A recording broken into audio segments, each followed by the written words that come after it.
Sir, आज EVM के मामले में विरोध में दूसरा सबसे बड़ा प्रोटेस्ट था आज दिल्ली में, तो उसके बारे में क्या कहना चाहेंगे पहले तो?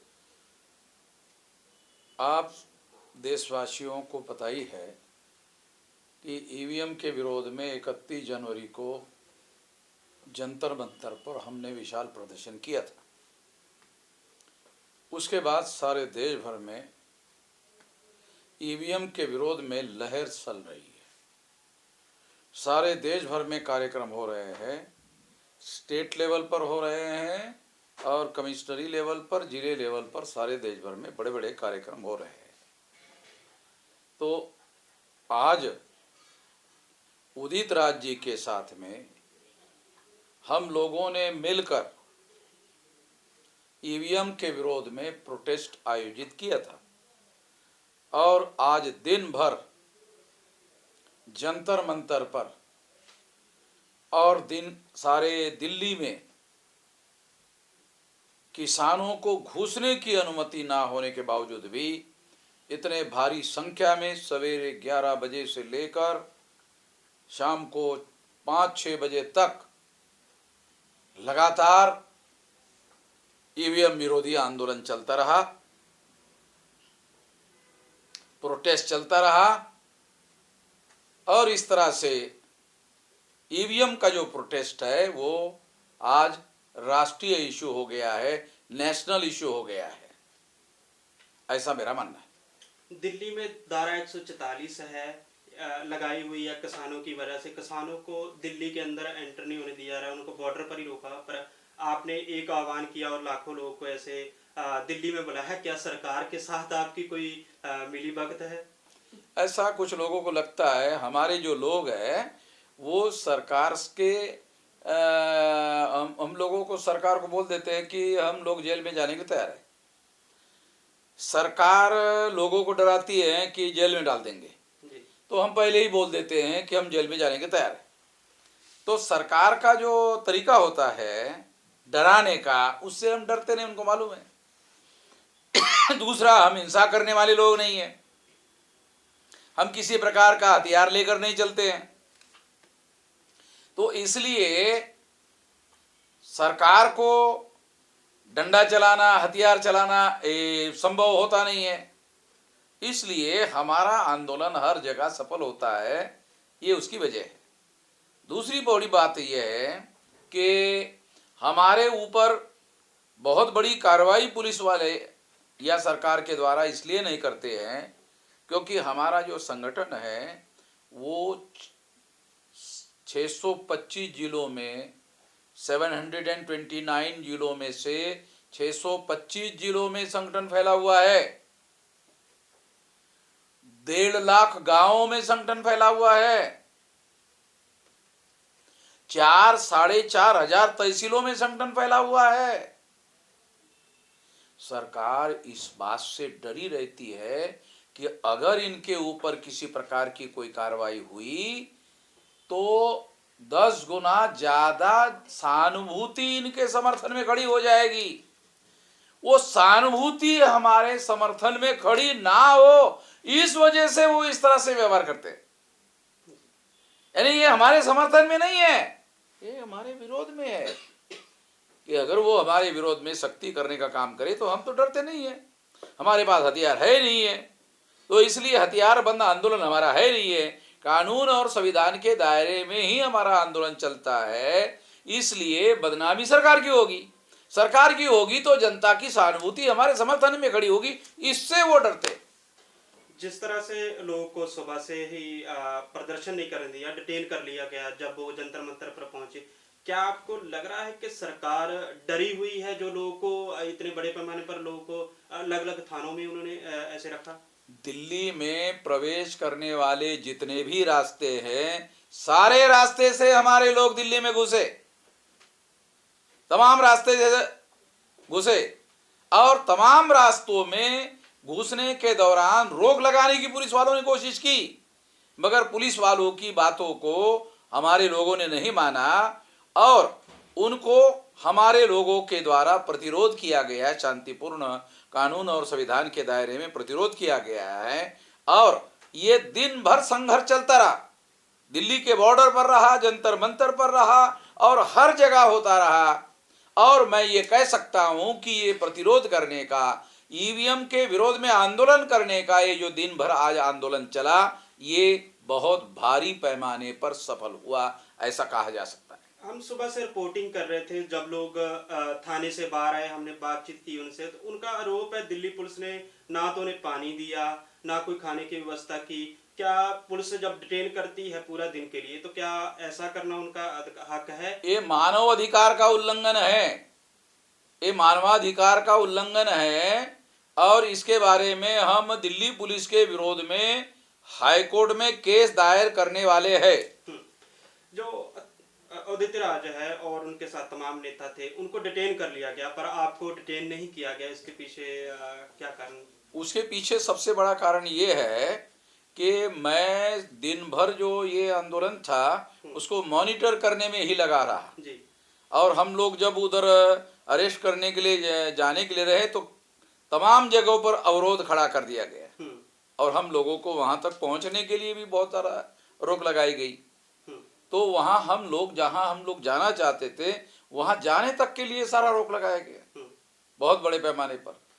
तो इस वजह से उनको हमको डिटेन करना मुश्किल हो गया।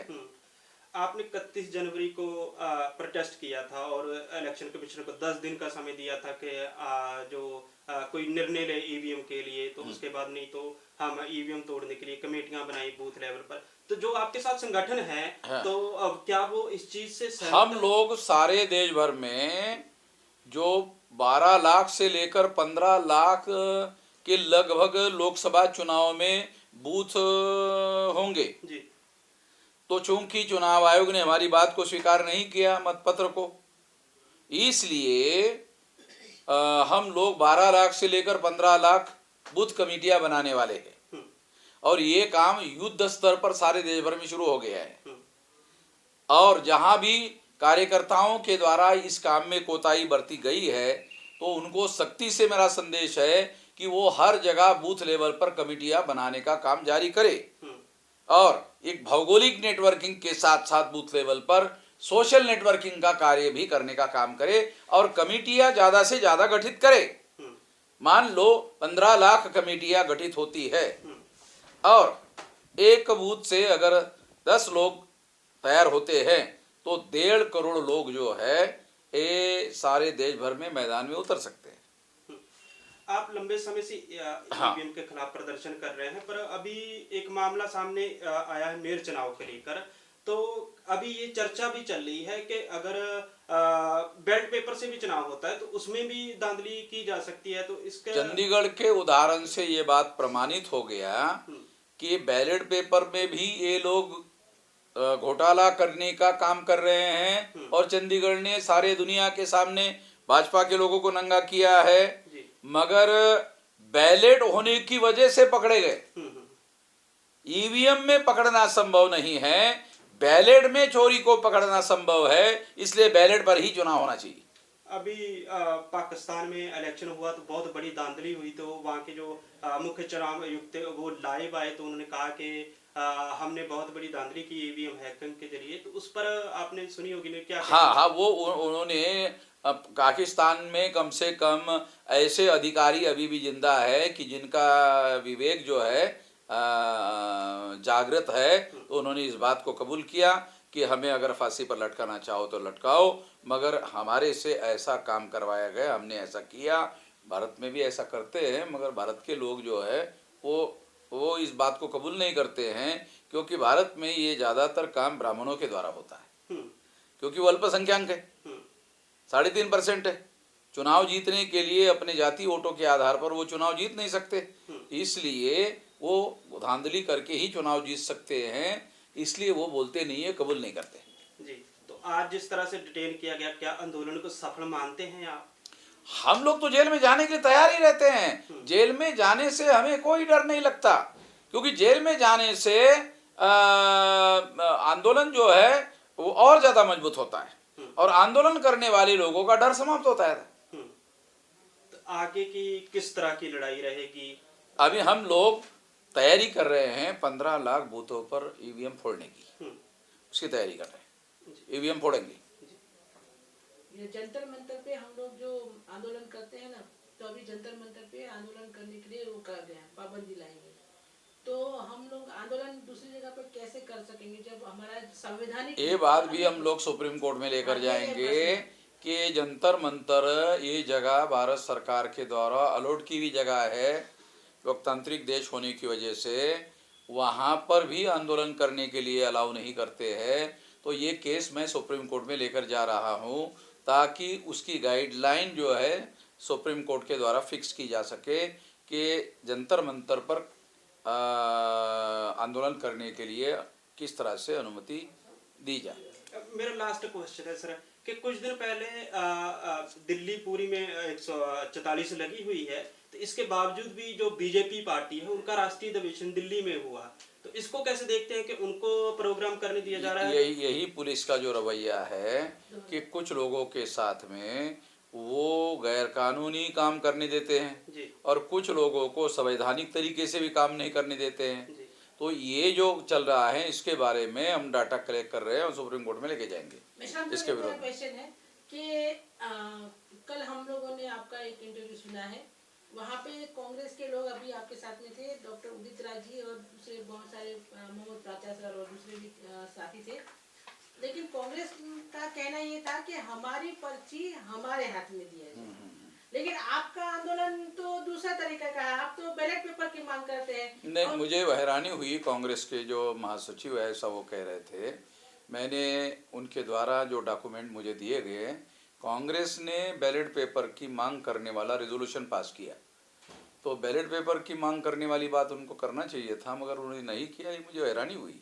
उनका रेजोल्यूशन पास है और रेजोल्यूशन की कॉपी उन्होंने मुझे दी, और ये रेजोल्यूशन की कॉपी दिग्विजय सिंह जी ने मुझे भेजी और कांग्रेस वर्किंग कमेटी में रेजोल्यूशन पास हुआ। हाँ, लेकिन आज तो कोई दिखा ही नहीं आपका, और हाँ कांग्रेस यूथ के पास से आपकी जो रैली निकलने वाली थी और बाद में आप प्रोटेस्ट जंतर मंतर पे करने वाले थे, तो नहीं, कांग्रेस हमारा पहले हमारा आंदोलन नहीं था। उदित राज जी के द्वारा आंदोलन शुरू किया था, इसका ये ऐलान किया था, हमने उस आंदोलन को समर्थन दिया था। तो ये उदित राज जी के आंदोलन को समर्थन करने के लिए ही हम सारे लोग जो है ये मिलजुल कर सारे इसमें काम कर रहे थे। जिस तरह से कांग्रेस के लोग थे प्रोटेस्ट में और आप भी उनके साथ थे, तो क्या आप पर मीज के लोग इल्जाम लगा सकते हैं कि आप कांग्रेस की तरफ से मीज के? नहीं, कांग्रेस के लोग हमारे ईवीएम विरोधी आंदोलन में सहभागी हुए हैं, इसके लिए हमारा धन्यवाद है। Thank you sir.